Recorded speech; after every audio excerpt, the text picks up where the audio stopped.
against United, the FA Cup final.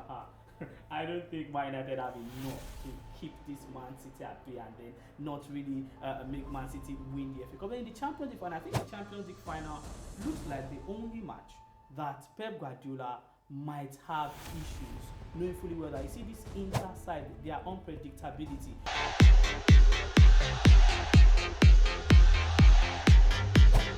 Okay, we have Kingsley back in the studio again, and I was saying it just before we started that I think he's the most frequent guest that we have. Most caps guest. Yeah, because most caps and most caps you've made on the show, and the most caps you've said on the show as well. And do you know what a cap goes perfectly on?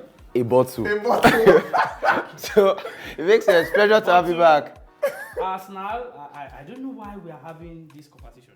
Congratulations. Congratulations, on what? Yeah, Liverpool, congratulations. Okay, sure. Yes, thank you. Manchester United, Liverpool trying to drag Arsenal in a season where the Gunners have been the only side. In a season where Pep Guardiola has already said so far that the season is done and dusted, they won it, they need just one more game. Yes. And that leads us... Congratulated you on coming second. And that leads us to the question of the day. Okay. And I'll pose it to you directly. Has Arsenal's season been a failure? No, absolutely. That's the wrong. No. Did Arsenal bottle the title? Well, if you say bottle, that's two different questions. Answer both. I'll answer the first one. Okay, yeah. Arsenal season being a failure? Absolutely no. There's no way you can tell me that Arsenal season has been a failure, in the sense that when the season started, top pundits, top analysts, bookmakers, the general expectation, less than 10% of them put Arsenal in top 4. I put you in the top 4, right? When they were looking Run at the tape. teams, that will finish in the top 4. And then this same team ran Man City up until the final month of the EPL. See, you look at that Man City side. Tell me what team in Europe can stand Man City. Bayern, they blew Bayern away, blew Real Madrid, they claimed they put 7 past RB Leipzig. Okay. So if you are being chased by Man City and you end up losing out, you don't need to feel ashamed. You don't need to feel like a failure. Can I take this? So when you say Arsenal's season, can I take this? I believe Arsenal's season has been a fantastic one because no one really gave this team a chance. If not for Arsenal, City would have sealed the EPL title, say maybe in January or February. But Arsenal made sure that we had a You see, you said something there that really irked me. You said they're being chased by Manchester City that blew away Bayern Munich. Yes. Was it Manchester City that beat you, that you drew 2-2 with, then 3-3, then blew another 2-0 lead against? Was it Manchester City? It was Southampton. You're acting as if Manchester City beat you. It was not Manchester City that stopped you from winning this title. You stopped yourself winning this title when you bottled against, in a 4-game span, you didn't win in 4 games straight. Only one of those games was Man City. You played City once. It's happened to the best of the best. So Manchester City is the reason why you blew a lead against Southampton, who have been relegated now. Manchester City is the reason you blew a lead against West Ham, who are on their way out of the Premier League. Man City was the reason why Man United blew 8-point lead. Man City were the reason why Liverpool also blew 9-point lead. No, United blew their lead against. We know what happened. They blew it against. City won the league, but they did not lose to City. It's not City won the league. So see here. You're dressing it up. No. Manchester City is not the reason you lost to Southampton. You drew to so that you Southampton. understand. Arsenal have 81 points right now. They have 2 games to play. Leicester won the league with 81 points. Now imagine that season that Leicester won the league with 81 points, they had a Man City chasing them. Leicester would not win the league. So the reason why Arsenal will not be crowned champions this season is because Pep Guardiola's side are just too good. It's a lie. Yes, that's the difference. No problem. The reason why is because you brought it to Southampton and West Ham. It's a fact. It is a fact. If you got results there, you'd have won the league. There's no problem. Yes. There's no problem, Kingsley. Because There's no problem. Other teams too lost. You've made your point. You've answered my question, especially, and then would like to pose it out to to our fans and viewers out there. That's the question of the day. Would you consider Arsenal's season, this 2022-2023 season, to be a failure? Let us know your thoughts in the comment sections anywhere you're watching this. Did Arsenal bottle the league? I don't think there's anything you can say about that. That's a fact. No, that's a given. It's a fact. Okay. It's a fact. No. Kingsley, you can't keep going and going because we know that that's what you want to do. You just want to talk and talk so that if you can try. What if Arsenal started the league season in poor fashion and then now went on, say, 10-game, 15-game run, and we now saw them 1 point behind Man City. Everybody will be saying, "Oh, Arsenal have had a fantastic season." The only reason why we're talking about bottling is because Arsenal were just too good. The only reason we are talking about bottling is because Arsenal went around beating teams. They beat United, they beat Liverpool, they beat everybody. Wait now, let me learn. So Arsenal were let me tell you why it's a bottle. No, this is a bottle because when it was easy to win matches, when the pressure was not up, you were winning matches. But as soon as the pressure got cranked up, you choked. You can replace the word bottle with choke, but either way, the lights were too bright and Saka folded. He's been on 13 goals for like 10 weeks now. These are facts. Only one player stepped up for you. City have won, I think, 23 on the bounce. It's all comes. It's okay. Talking about City. City had not won those games. Arsenal will be top of the league. Talking about City if now. you had beat Southampton and West Ham, you will be top of the league. Guys, let's calm down. I know how emotional you are about it. I know how you feel about it. But of course, now let's talk about Manchester City, right? The chasing the mad dogs that you claim to have chased, Arsenal all season. It's another question for both of you, right, and for viewers out there. Will Manchester City win the treble this season? Yes, they will. Yes, they will. It will be near impossible for them not to. You look at it, they need to beat Chelsea this weekend or just match Arsenal's result. If Arsenal beat Nottingham Forest, City beat Chelsea. City if Arsenal draw Nottingham Forest and City draw Chelsea, I feel that City, they have players, high class and caliber of players that will not maybe say when the pressure is much, maybe they cave in or then they choke. They won't bottle. No, City will not do that. Against United, the FA Cup final, I don't think Man United have enough to keep this Man City at bay and then not really make Man City win the FA Cup. But in the Champions League final, I think the Champions League final looks like the only match that Pep Guardiola might have issues, knowing fully well that you see this Inter side, their unpredictability. We didn't see them come this far. They played against AC Milan in the semi-final, didn't concede for 180 minutes. It's a big deal. Same AC Milan that Napoli couldn't contain, being Serie A champions. So I feel that when it gets to that final, Man City up against Inter, will Pep Guardiola do his useful, or is a normal overthinking? What will happen? I think he already has a settled 11 that has played in the last 4 games. This will be the same 11, so they won't be overthinking. Okay, so that's what you think. You think Man City will win the treble this season? Shopsy, what do you think? I think they win treble. But me, the bigger question for me is if they do win the treble, does it have an asterisk on it? I think it does. Yeah, I definitely think it does. I mean, we've had it's an ongoing conversation about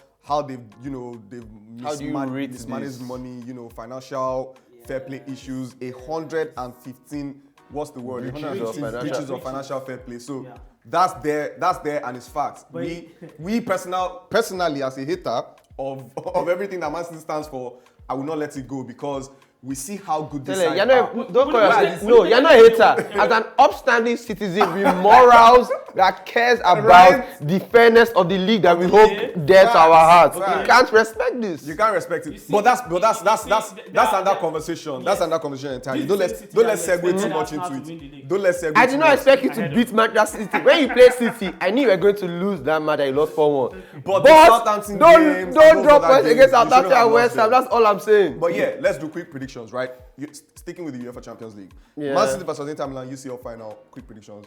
I think City will win the treble, bro. Win. So they win that. City will win, but I think it will go into extra time. I hope Inter can pack the smelliest boss of all time, as in Mourinho throwback boss needs to be right there. Right. Okay, let's go. Talking about Mourinho now. Let's go to Europa League. That's a very big Roma, Sevilla versus Roma on the 31st of May. That happens before the Champions League final. That's definitely the hardest final to call. Of all the final we're discussing, we have Sevilla who have won the last 5 Europa finals they've been to. Mourinho has never lost a European final. That's like 6 finals. So it's really unstoppable force, immovable object. I can't call this either way. I'm going to go with my heart, and I want to see Mourinho do it again for the legend of Mourinho. I think Mourinho will do it. I think Mourinho, he has carved a niche for himself as to how to get results. Getting that goalless draw against Bayer Leverkusen. And look at Mourinho's bench. They had one shot throughout the game. No 28% possession. I saw Paulo Dybala, but Mourinho didn't need them. 28% possession. Even took Belotti, brought in Jorginho Wijnaldum, brought in Smalling, just go there, pack the post. So having Dybala, El Shaarawy at your disposal and not using them means that even if Bayer Leverkusen are scored, Mourinho would have had players to call call upon, get the upon, job done. yeah. So when it gets to that final, Sevilla, for them, I don't think their manager, yes, he got the wins needed over Man U, over Juventus, but you look at those two games and you can tell that Man United and Juventus. There was some good fortune in the draws for them. So against Mourinho in the final, Mourinho, he knows how to. Okay, how to do that definitely leads us into the next segment of the show, Hit or Miss. On Hit or Miss today, we're talking about the UEFA Champions League new format, right? There's a new format starting in the 2024-2025 season where we will have 36 teams and we'll have 50% more games than we're normally used to. Will this new Champions League format be a hit or a miss? I think it will be a miss. I don't know. They say when it's not broken, there's no need to fix it. Right? Yeah. But if you look at what UEFA has done over time, remember there was a point where they said they wanted to push the UEFA Champions League into more smaller nations and started having all these smaller teams get into the group stages and then more revenue for them. I feel that if this were mainly for the game, I would say it's fine. But you can tell that there's more financial, money. Yes, it's the revenue. And it falls back on the players. The players will suffer a lot of burnout, and this we don't want to see. And that's why I feel it will not be a hit. For me, that's where, as I'm reading the headlines and all that, once I saw that subtext, 50% more games, I don't want it. Like, we've been complaining about games for how long. They moved the World Cup when it was inconvenience. Premier League teams play weekend football and Champions League on the Tuesday, maybe playing on Saturday or Sunday. Yeah. So we're running these players into the ground. Like you said, if it's not broke, don't fix it. I'm not interested. But let's see how it works. Yeah, definitely. Let us know your thoughts in the comment sections anywhere you're watching this. Will the new UCL format be a hit or a miss? Of course, we would love to hear your opinions and your thoughts on that. Moving on from that, let's quickly touch on NBA, right? The LA Lakers. Maybe sort of like a question. I would like to say, is their race run, right? They've won 2-0 down in the series against Nuggets, a very, very, very solid side. So yeah, the Lakers are 2-0 down. Big performance from the Nuggets players. Nikola Jokic, once again, another triple-double. Like, that guy looks like, it's like a wild LeBron James. LeBron James is not athletic. The way he commands the basketball court, his vision is impeccable. He makes the right decision all the time. And then what's especially big is Jamal Murray and the performance he puts up as well. So this is a player that in the bubble, we saw him do really well. But like his star, we didn't really hear about him the seasons in between. But now to see him come back to those levels and deliver the way he did last night was exceptional. And he helped them, game 2. Yeah. Final quarter, 27 points. It was 27 all game. I think 23 in the final quarter. That will win you any basketball game. I think that was the difference. For me, I feel that the Lakers, if they can tie this, the next 2 games, they can tie it and then try to get game 5, then they'll stand a chance. If they win 3 in a row? Yes. If they don't win, and it's not looking like it's not looking likely after losing the first 2 games. They don't, because if they even tie it and then lose game 5, if it goes into game 6 or 7, I think the Nuggets will pick that win. I mean, it's just with a series, you don't expect. The Lakers have to essentially win 4 games in a row, probably now, or 3, at least 3 in a row at some point. And the Nuggets are a very good side. All the analysts, they finish higher. All the analysts have them. They have a reigning 2-time MVP who maybe should have been a 3-time MVP. So this is not a joke of a team. And I don't think Jokic will win the finals MVP. If they win, then of course it's against Nikola Jokic. Definitely. Yeah, it's quickly wrap. Okay, there's another game. I mean, we have the Celtics at Miami. Miami are 1-0 up in that at the moment. We're waiting for game 2. That's happening today. I think that's a very competitive game. I like, it's 2 goal score. I like Jason Tatum. He's showing how clutch he is and showing up in the big moment. Jimmy Butler is also doing that. I think the Celtics are probably a more well-rounded team, but that dog in Jimmy Butler is... Jimmy Butler is having the season of his life, I think. And it's like I mentioned, it's kind of like the bubble season again. It's players that stepped up in the bubble season that for some reason it's happening again. Yeah. These are the same 4 teams doing it again. So yeah, it's good to see, and yeah, we'll keep you updated as it goes on. Yeah, definitely massive to look out for in the NBA. But to quickly wrap things up, we have some big fixtures in the Premier League this weekend, especially with the remaining places for Champions League, with Newcastle still playing, undecided. Manchester United playing, Leicester City playing. Relegation battle is sorted for Southampton, but with Everton, Leicester City still in there, Leeds as well still in there, Nottingham Forest as well still in there. A couple of big games. Nottingham Forest, I feel, have the hardest test. On paper, I mean, they're playing against Arsenal, but they're playing at home. They seem to have found a good run of form. Awoni is scoring, bagging goals. He was man. I think I've seen he's been involved in like 43% of the goals in matches that they win. If good things happen, it's around him. And I believe strongly, and I remember saying it on one of the earlier episodes, that their manager was not using him right. He wasn't using him as a point man, and he started to use him as a point man, and he's reaping benefits for that, and just big results. But very quickly, your predictions, right? Spurs, Brentford, I think those are the big ones I want to touch on, the race for the top four, and then the relegation. So Spurs versus Brentford. I'm going to go Brentford. Draw. Bournemouth, Manchester United. Draw.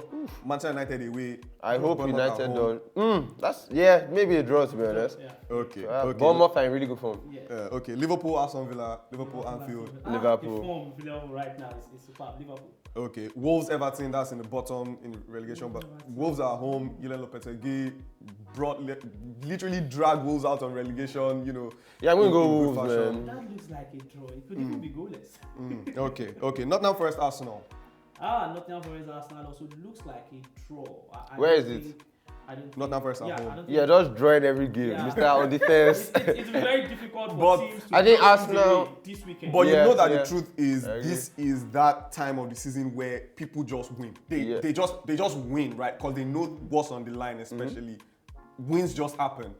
Not likely to see draw in this Nottingham Forest. Arsenal might just go there and then blow Nottingham. Okay. Exactly, because if Nottingham try to come out because they're playing for something, you do see the Arsenal getting in behind them and scoring. So I think I'm going to go Arsenal for that game. I strongly believe that Arsenal's confidence is shot. There's that I strongly believe Arsenal's confidence is shot. And this Nottingham Forest are playing with so much confidence. They play against Chelsea. And they could have beaten Chelsea. Chelsea. Not beating Chelsea means they're bad. What if we say relax Arsenal? Oh, we've lost it. Yes, that's exactly the point. Exactly the point. Yes, just quickly wrap things up. Those are the fixtures on Saturday. You can drop your comments in your predictions in the comment sections below. On Sunday, we have West Ham and Leeds. That's a very, very big one. Leeds to win. West Ham at home. West Ham coming off Conference League and all of I that. think Leeds have the energy. Okay, and then Man City versus Chelsea, 4 p.m. on Sunday. Man City. Man City, Chelsea. Except Chelsea wants to save football. And then beat City at the 80th. But I mean, that would be very Chelsea. That would be very Chelsea. But the thing is, they can even afford to lose that game and still win the title. Right. And that's like, you guys didn't really chase them. What is your title chase? In the days of City versus Liverpool. That's a very good place to put a pin on it. Let us know your predictions in the comment sections below. We're doing of course, you'd see a list of some of the games that we're hoping you predict. But I think the biggest one, Manchester City versus Chelsea. There'll be airtime. You have to get the score. Don't just say City will beat them. Predict the correct score. Predict the correct score, and you get to win airtime on Sangalo. It has been an amazing episode. Thank you very much for coming again, Kingsley. I would have really liked to drag the Arsenal banter on you. We'll do it on socials. We'll revisit this conversation. Right. But I need to say this very quickly. 20 years ago, 2002-2003 season, Arsenal bottled an 8-point lead. They even lost at home to relegation-threatened Leeds United. They bottled it. But the good news is that 49 matches after, the Gunners did not lose, and that's what gave them the title. So basically, to summarize, you think you're saying next season Arsenal will be you're challenging. They'll win the title because they've done what same thing happened 20 years ago. So I've actually been having a lot of conversations around this recently, and I look forward to having them again. I think you've missed your window, and see how Leicester, they came from almost relegation, like you said, then they won the title, and then what happened the season after? Arsenal will win the league. Yeah, thank you very much for rocking with us. We'll catch you guys in the next one. From myself, Shelby, and Kingsley, peace.